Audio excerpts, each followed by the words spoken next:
asalaamaaleykum mbokki xarit ñi sanaan suñu émission homme politique ci Thiès Info ak Thiès TV tey ñu am invité spécial muy Modou Ngom docteur nekk responsable politique ci parti socialiste mais également nekk membre directoire bu CUSEMS tey ñu war a toog def émission boo xamante ne ñëpp daañu ci mën a jëli njëriñ Modou dañ lay wax asalaamaaleykum. maaleykum salaam Omar maa ngi leen di sant di leen gërëm te di leen encouragé ci liggéey bi ngeen nekk di def ci Thiès ci wàllu tasum xibaar parce que wane na ni Thiès war na moom boppam moom mi média boppam et puis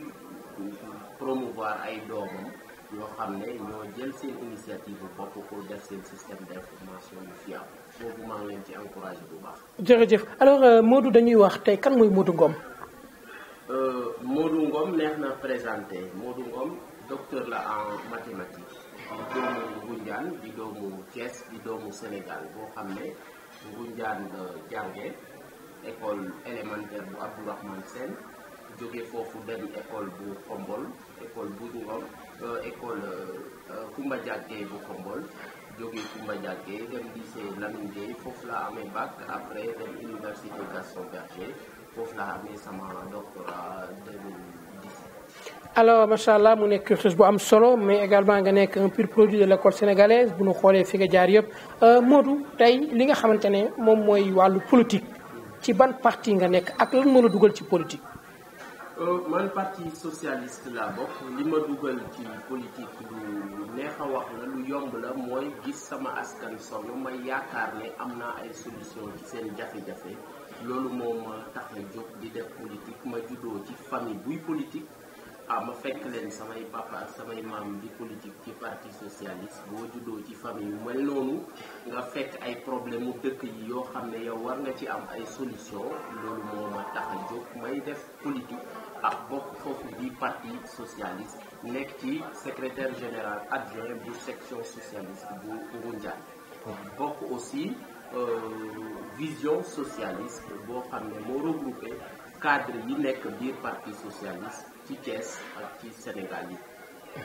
alors très bien Modou li nga wax am na solo mais Modou tey bu ñuy wax li nga xamante ne rek sànq wax nga ko tey ci école sénégalaise nga jànge pur produit nga tey système éducatif bi ñu bëri ñu ngi koy critiquer ne am na ay jafe-jafe ba tax na sax enseignants yi ñu ngi wax ñoom seen i jafe-jafe points yi nga xam ne tënkoon nañ ko ak nguur gi dafa mel ni amul lenn loo xam ne respecté nañ ko Modou lan ngay àddu ci loolu. li ma ci wax lu simple la mooy ñun kontante bu wóor la ñu am ci système sénégalais système politique système éducatif sénégalais parce que ñun fii la ñu jàngee mosuñu jéegaane dara bitim réew ba dajal lu ñuy tuddee ay diplôme ci ab njàng kon dëkk bu mënee former doomam moo xam ne génn fi ba ñu formé ko ba mu jeexal loo xam ne mooy diplôme mooy njàng ba war a jublu jàngal ay rakkam jàngal ay doomam loolu dëkk bu ko man système boobu système bu dëgër la bu solide la bu taxaw la te ñun ci boofu la ñu jaar kon système sénégalais amul lenn lu muy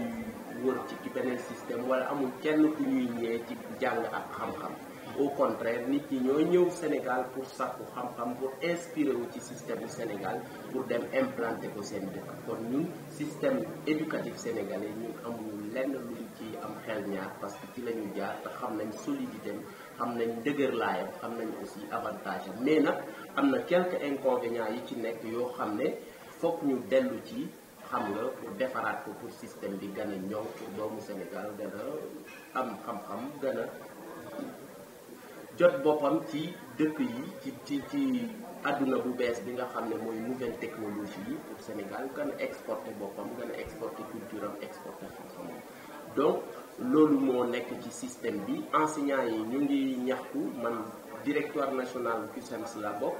chaque fin du mois dinañ tenir au minimum une réunion 2 réunions pour waxtaan ci tolluwaayu jàng bi ak jàngale bi bon liñ ci sentir mooy état du Sénégal c'est vrai que waxoon nañu day signé ak ñun des accords réalistes et réalisables boo xoolee li ñu signé woon ak ñun yëpp quasiment ay accords yooyu ñu ci bëri respecté wuñ ko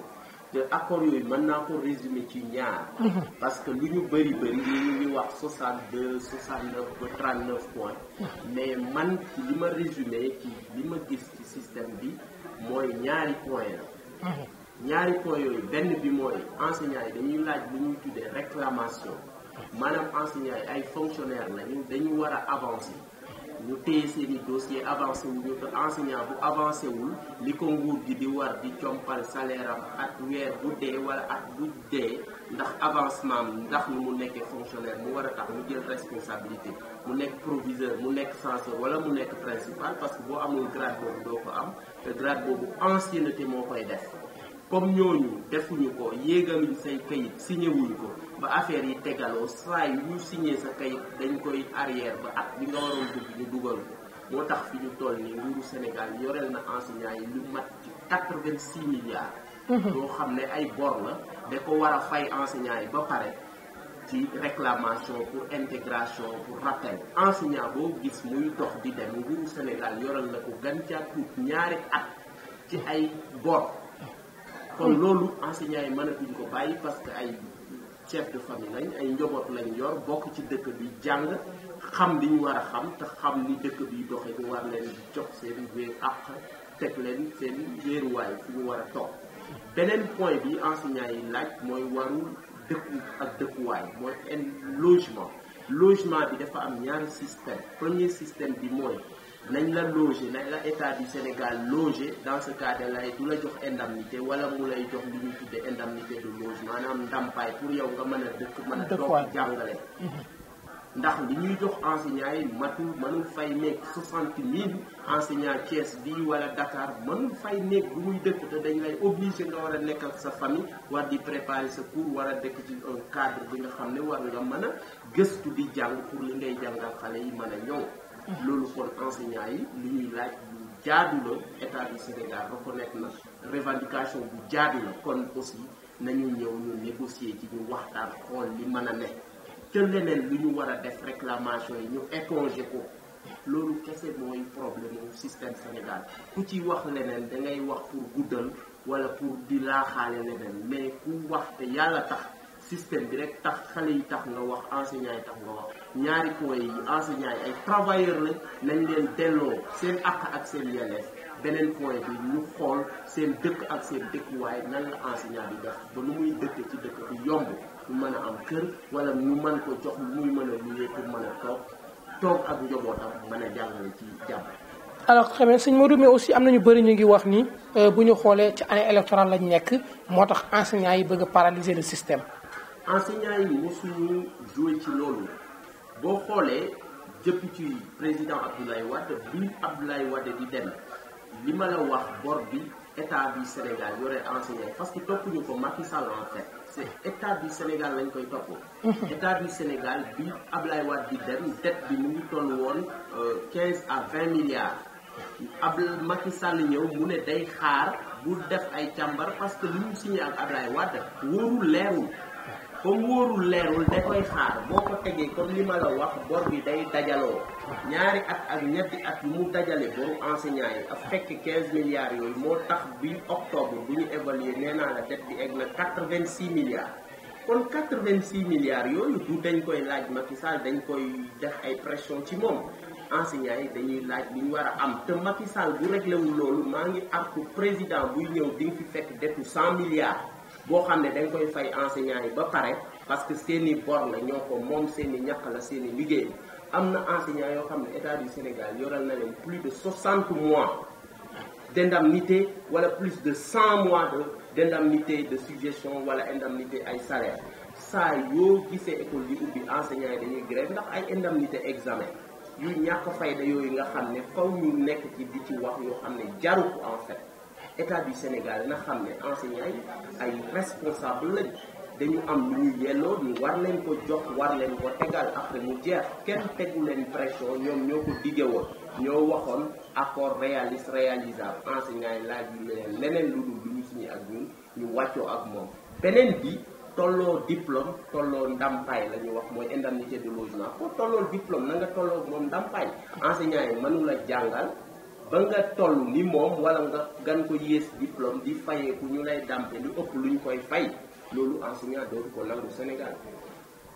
alors Modou très bien wax nga ko ci wàllu système yi ak tamit ci condition bi nga xam ne moom la enseignant yi dund mais Modou tey bu ñuy xool li nga xamante ne rek toujours moom mooy wàllu politique. bu ñu xoolee Modou ci parti socialiste nga bokk.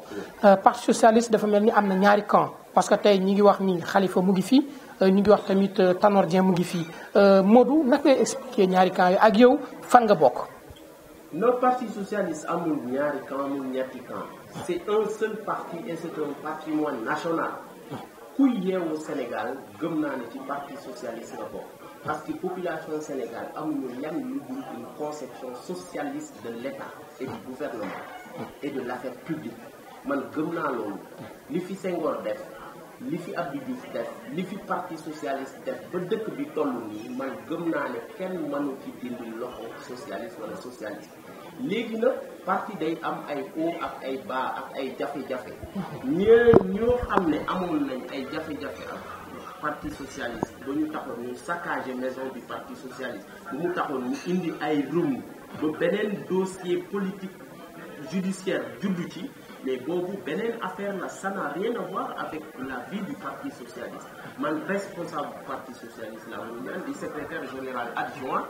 bokk vision socialiste di xam lépp li xew ci parti socialiste kon li ma gis ak li may dégg bokkul parce que li ñuy wax nit ñi ak li bokk ci instance su parti socialiste ñun ñu wax ko tasaare nit ñi xam ne parti socialiste parti bu mag la te nekkul parti bu Masamba wala Mademba di dogal di jóg di wax ne lii mooy am lale mooy am tax loolu am parti socialiste parti bu dëgër la instance ñooy décider instance yooyu bu ñu décider ñëpp plié wu ci boo ci d'accord rek boo ci d'accord boo ci d'accordul dañ lay ñaan nga ñëw ci instance yi nga fustiger ko fa def ba nga xam ne li ngay bañ mu bañ a nekk mais buñ ko voté ba pare bu yëgoo nga wéeru ci nga tënku ci boo ci tënkuwul nag lu la ci fekk loolu la mais parti socialiste romu yu bëri na mais ñu bëgg a toog parti socialiste dinañ toog fekkee suñu renouvellement jaay ay carte après renouveler instance su parti te dem congrès parti socialiste yàgg na am problème yu mel nii moo tax problème bi jaaxaluñu. alors très bien Modou wax nga ko problème bi jaaxul leen mais tey li nga xamante ne rek moom mooy Ngoundiane parti socialiste bi nga xam yéen a ngi ko fa jiite également yéen a ngi ci coalition Benno Bokk Yaakaar est-ce que tey mën nañ jàpp ne Ngoundiane mu ngi parti socialiste mu ngi koy gis boppam ci coalition Benno Bokk Yaakaar est-ce que liggéey bi ñu ngi leen ciy sóob lu mu waree. parti socialiste bu Ngoundiane gisul boppam ci nekkinu Benno Bokk Yaakaar bu Ngoundiane loolu je le dis et je l'assume parce que aussi ni ñu nekkee la Ngoundiane ak coalition bi ni mu fa nekkee gisuñu suñu bopp ci coalition bi ñun ñu nga fa ñu ngi liggéey ku nekk mu ngi liggéey ak sa point mais amul ay réunion ay instance yoo xam ne dañ koy woote ci Benno Bokk Yaakaar di wax di nas di defandoo di bàyyindoo ku nekk da ngay liggéeyal sa parti wala ngay liggéey ci leneen mais wootee ñu fa rassemblement wala réunion wala lu ñuy tuddee Benno Bokk Yaakaar ñu bokk xalaat bokk dóorandoo bokk gisandoo loolu amul te Benno Bokk Yaakaar joxul benn cëru responsable parti socialiste bu Ngoundiane au niveau local comme au niveau national voilà. kon mun ñu jàpp ni kon Benno Bokk Yaakaar bi nga xam ne mu ngi am foofu kon naka ngeen di liggéeyee ak législative yi ngeen weesu référendum bi naka ci yan condition ngeen liggéeyee. mais toujours on dira que Benno Bokk Yaakaar nee na lii ku nekk nga topp sa waxu parti ak say gàngoor ngay dem di campagnal Benno Bokk Yaakaar campagne bi c'était en queue de poisson ñu nekk di campagnal seen bopp Benno Bokk Yaakaar aussi indi woon na convoi ne nañu juboo nañu ànd mais ñëpp xam nañ ne àndu façade la en fait parce que ku nekk sa parti wax na lii ñu nekk mais ñi nekk Benno Bokk Yaakaar Ngoundiane jàllul courant bi jàll boo xam ne wala nekkin boo xam ne ñun war nañ mën a ànd di political Benno Bokk Yaakaar foofu voilà. alors ba léegi rek ci Ngoundiane dañuy wax ni bu ñu xoolee ci wàllu koom-koom bëri na doomu Ngoundiane yoo xam ne dañu génn dem ci biti pour uti ba ñu doon wax sax taux bi ci wàllu exode rural ëpp na 77%. ci bu yàggul dara ñu ngi wax ni ay kilifa ñu ngi wax ni taux bi wàññeeku na ba dem na moins de 8 wala 9%. ba nga xam ne am na ay conditions yu fa créé yoo xam ne tax na doomu Ngoundiane nekkoon ci biti tey dugg si ñëw nekkaat biir Ngoundiane di liggéey est-ce que li ni mel am na wala amul. non étude boobu je ne suis pas au courant de ça mais li ma leer ba leer na mooy exode rural mbaax la Ngoundiane en fait. c'est-à-dire c'est fortement ancré ci mentalité jigéenu Ngoundiane ak jeune Ngoundiane ba ñu dajale yow waroo mën a nekk Ngoundiane te tekki te moom sa bopp te liggéeyal sa bopp parce que aussi situation biñ la teg waroo fa mën a éclore sa talent pour mën a yor sa bopp pour mën a épanouir yow ni nga ko soxlaa. bon étude boobu yaa ma ko jàngal man xaw ma nan la demee mais li ma wóor te wér mooy exode rural mu ngi continuer am Ngoundiane ba léegi te li ko fay génn en fait parce que man loolu moo ma gën a ñor en fait nekkul ne dañuy exporter ay politique publique locale pour indi ko Ngoundiane pour téye fa jigéenu Ngoundiane ay li ñuy indi ay financement jox jigéen ñi jox ñeneen ñi parce que gis naa ne jigéenu Ngoundiane jox nañ leen xaalis bu bëri mais xaalis boobu permettre ñu mën a toog Ngoundiane pour jaay wala pour def leneen di def ay activités génératrices de revenu boo xam ne dinañ leen mën a téye foofu en fait beneen affaire exode rural bi ci jigéen ñi mooy beneen nekkin la damay dem noppalu Dakar man maa aye diw moo aye te nekkul li politique publique yi di régler tant que jaaruñu ci famille yi ak chef de famille yi beneen solution bi gëm naa ne ci jàppale xale yu góor yi la mën a nekk parce que xale bu góor boo jox liggéey mu am revenu mën a yor këram yor jabaram yor yaayam du bàyyi jabaram ak yaayam muy dem fu ñuy faj góom bi nekkul foofu en fait góom bi ñoom dañuy ñëw xëpp jigéen ñi xaalis laaj leen ay taux d'intérêt yu bëri yoo xam ne jigéen ñi dañ koy toggee ay ñeex toggee joxe ko dépense jënd ko ay saabu fóote ko mu jeex at bi jeex ñu ne la fayaatal loolu tegal na taux d'intérêt boo xam ne mënoo ko fay sa jëkkër mooy nekk di ko jéem fay en fait kooku parfois day lekk bu nekkee dëkk ba da koy lekk ko fa ne bu demee Dakar après bu demee Dakar après mu fay ko bu dul loolu day nekk di lebantu wala muy ñaanaatu pour fay loolu du activité yooyu ñoo fay tey jigéen ñi en fait loolu dafa gën a yokk exode rural Ngoundiane li ma gëm ba comme que mooy xale yu góor yu Ngoundiane ak xale yu jigéen yu Ngoundiane nañ leen créer ay conditions yoo xam ne biñ fa nekkee dinañ mën a toog ci dëkk bi di liggéey benn xale bu góor di toog di liggéey di bàyyi jabaram Ngoundiane di bàyyi jabaram muy dem Dakar wala muy bàyyi yaayam muy mel nenn ni wala muy def yenn yi Dakar kon solution bi ci xale yi la ñu nekk nañu def investissement ci jeune bi ak jeunesse yi ñu mën a am liggéey mën a toog mën a yor seen bopp yor seen njaboot te téye leen ufu alors ci beneen wàllu bi ñu ngi wax ni toujours rek ci wàllu li nga xam ne mooy collectivité locale ñu ngi créer ñoom ay conditions pour maintenir ñi nga xam ne mooy ndaw ñi ci wàllu ay ferme agricole ak yi nga xamante ne rek mooy ci wàllu carrière yi ñu gis ni carrière yi ñu ngi ci wàllu emploi ndaw ñi ngi ko doon jooy foofu ci wàllu RSE est-ce que li ñu mel am na saafara. mais boobu dafa gën a doy waar en fait emploi xale yu Ngoundiane dafa gën a métti man bu ma koy wax sama xol day fees en fait parce que xale yu Ngoundiane kenn jéemalu leen dara xale yi ils préfèrent sax dem Dakar di dawali charrette moo leen gën a ñu toog Ngoundiane parce que suba ba ngoon tu n'as rien à faire à part dem tool ñëwaat bu tool yi pare fi ñu toll ni ñu nga dëkk ba defuñu fa dara en fait donc jéemaluñ leen dara carrière yi fa nekk problème yi ñu amoon ak ñoom mooy recrutement local demoon nañ ba xeex ko mais loolu dañ ko fa dindi parce que dem nañ ba détourné ne xale bu soxla liggéey carrière na nga bind mairie bi autorisé mairie bi day jël demande xale yi tànn ci yi ko neex ak ñi farak ñoom yóbbul ko boppam négocier leen ñooñu dugg te loolu mooy dëgg bi nañ ko wax te tey maintenant boo xamul ne bokkoo ak ñoom àndoo ak ñoom ci camp politique wala bokkoo ak ñoom ci deret wala ci leneen wala faroo ak ñoom de toute façon yow sa demande dina poussière foofu maintenant ñu xam dinañ ko yóbbu carrière yi aussi jëlaat ci ñooñu tànnaat et puis bu ñu demee ci carrière yi liggéey bu gën a metti bu gën a dee ñoo koy def salaire bu gën a ndaw lañ leen di jox donc Ngoundiane mérité du loolu jàpp bi ma dëkk nga xam ne carrière suñuy toolu maam la ñu nekk mérité wu ñu loolu donc foog carrière yi defaat ay effort def un recrutement local dem jël xale yu Ngoundiane yi liggéey loo leen lu ñuy jëlee ci àll bi xale yu Ngoundiane yi mën nañ ko ONFP formé woon na fi ay jeunes ci ay projet ay programme fii ci lycée technique bu Thiès ba léegi xale yi ñu ngi xaaral fekk amuñu liggéey. waaw ci wàllu boobu laa bëggoon ñëw sax ci wàllu boobu laa bëggoon ñëw parce que société yi ñu bëri même carrière dañuy naan maanaam recrutement local yi du mën a nekk parce que amuñ yenn qualification professionnelle yi. mais boobu ali bi la ONFP formé na fi plus de 60 jeunes Ngoundiane en fait. xale yu Ngoundiane yi métier boo bëgg am na fa. peut-être ñoom qualification scientifique ak CV ak affaire yooyu la ñuy laaj mais am na ñoo xam ne ay ouvrier lañ sax mais am nañ ay qualification yenn travaux yi ñu fay def soxla nañ ko am na yenn travaux de bureau yi laaj ay études poussées bu ñu ko laajoon xale yi Ngoundiane déposé ay CV. Ngoundiane dafa am communauté estudiantine bu fort bu importante. Fichier bu ñu ma amicale des élèves et étudiants de Ngoundiane bi ñu ma mujjee joxe egg na plus de 100